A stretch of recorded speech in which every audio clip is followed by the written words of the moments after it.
Қайырлы күн, Балқаймақ арнасының көрермендері. Сіздер менен бүгін сүзбелі сусын жасаймыз.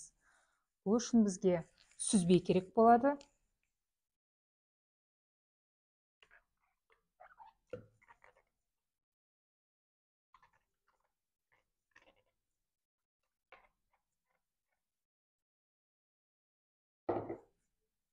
Құрт.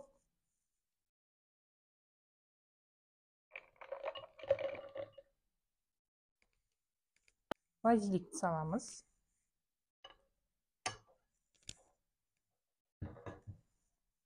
Жарты чай қасық тұз саламыз.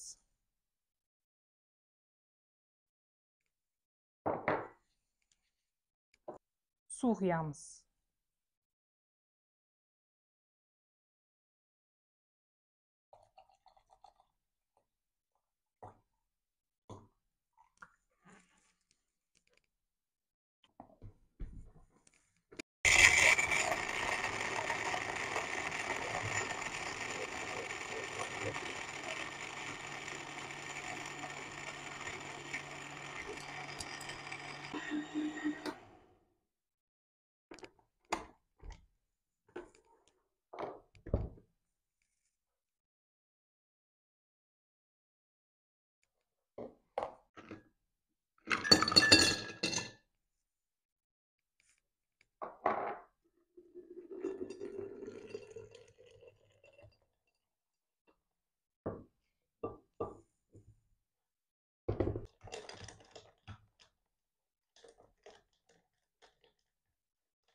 Сүзбелі сусынымыз міне дайын болды.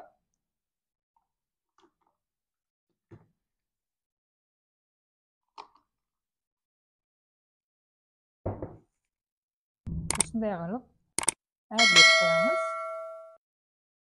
Ас болсын сіздерге. Бұл Балқаймақ арнасы менің арнама тіркеліп, қоңыраушаны басып қойыңыздар.